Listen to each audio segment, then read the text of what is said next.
Ceci est un message de la Direction générale de Centrale. Pendant le passage du train, déplacement d'une délégation du comité de suivi de Centrale et autres à SC5.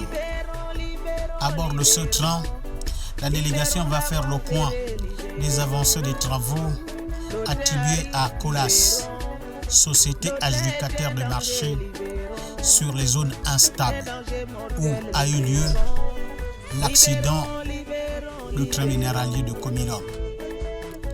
Après la phase de reconnaissance, quel enseignement?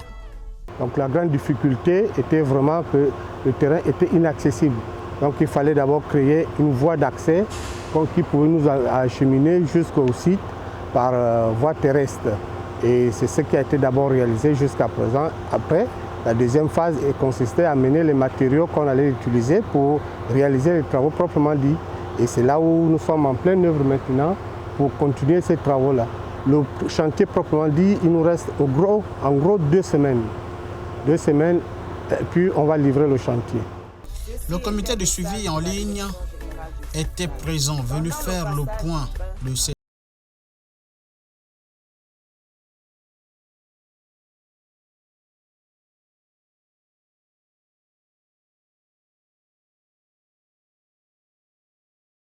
le lieu du déraillement du train minéralier qui a eu lieu il y a quelques mois.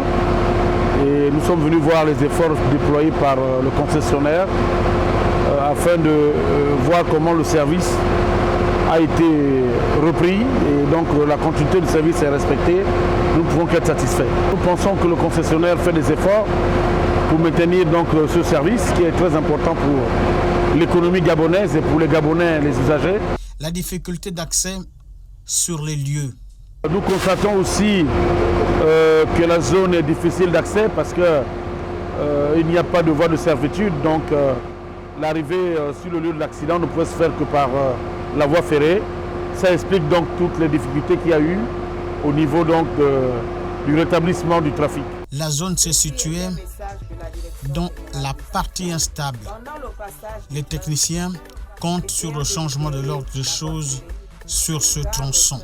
Il y a plusieurs zones qui ont été identifiées par les experts, les cabinets d'études. Et là, nous sommes sur l'une des zones instables. L'ingénieur conseil nous a expliqué que cette pratique visait à amoindrir donc, les effets collatéraux du ruissellement des eaux et des eaux de précipitation.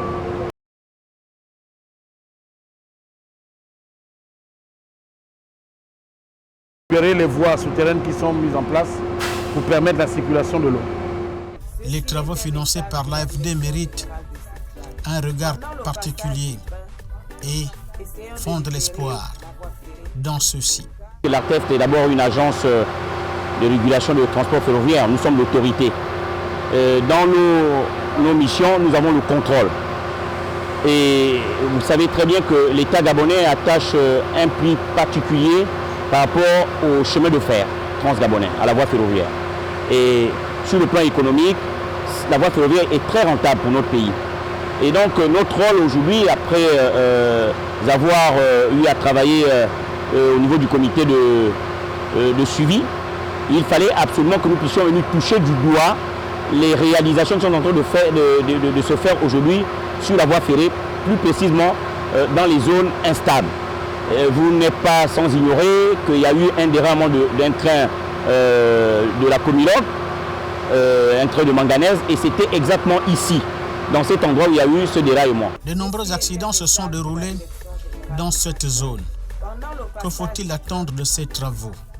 En commençant dans ces travaux où l'État gabonais a eu à prendre un emprunt auprès de l'agence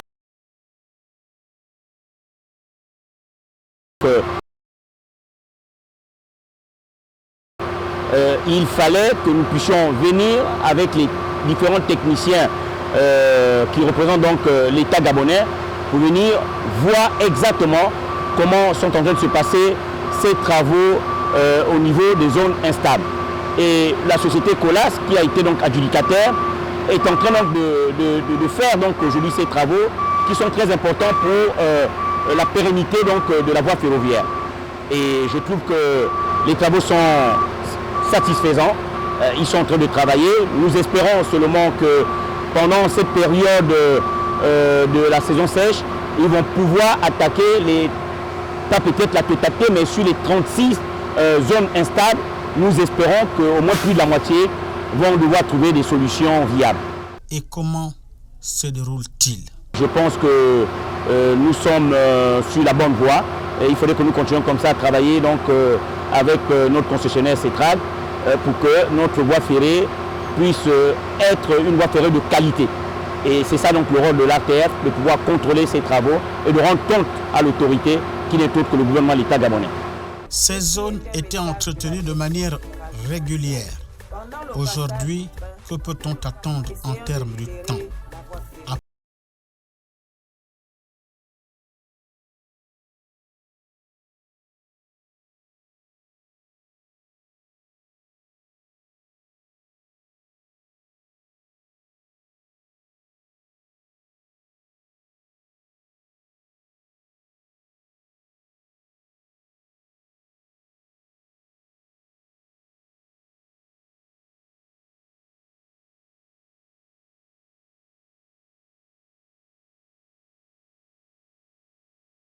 À une vitesse normale d'exploitation.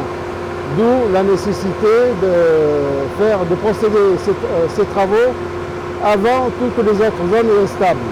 Mais l'avantage, encore une fois, c'est que tous les enseignements que l'on a cueillis à partir de ce chantier vont nous permettre de mieux appréhender les futurs travaux des autres zones instables et donc probablement d'améliorer l'efficacité de ces travaux-là. Colas s'appuie à nouveau sur son expérience et son savoir-faire. Après la création d'une zone de déviation, suite au déraillement, les travaux se poursuivent dans le temps. Ils sont concernés par l'assainissement, la stabilisation de la zone instable avec de nouveaux matériaux appropriés. Le comité de suivi a fait le point. Les travaux ici, basiquement, consistent à enlever la mauvaise terre qui se trouve sur la plateforme et dont la fragilisation a créé des affaissements de la voie, lesquels eux-mêmes ont provoqué le déraillement. Alors, une fois que ces mauvaises terres sont enlevées,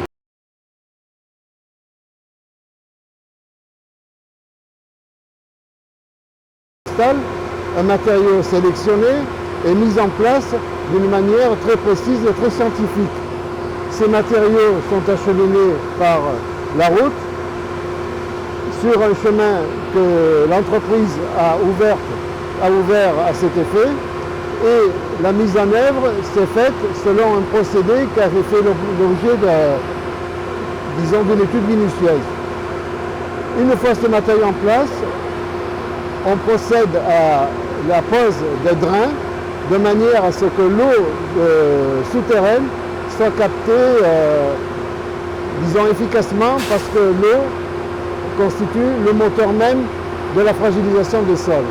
Donc, en résumé, remplacement des mauvais matériaux par un très bon matériau résistant et pérenne, et deuxièmement, bien sûr, un drainage superficiel et profond efficace, de manière à ce que l'eau ne puisse plus provoquer, disons, des dommages ou de fragilisation des sols de la plateforme. Dans le passé, ces zones-là, qui étaient donc instables, nécessitaient des entretiens fréquents, ensuite des précautions au niveau de l'exploitation, ralentissement des trains, mais une fois que la stabilisation faite, à des normes beaucoup plus normales, c'est-à-dire à une vitesse correcte pour permettre effectivement que les trains puissent circuler d'une manière régulière et non pas avec chaque fois des arrêts permanents, des ralentissements qui sont très préjudiciables au développement du transport ferroviaire. Les engins mécanisés et le personnel sont là, à l'ouvrage, afin de tenir les délais de livraison.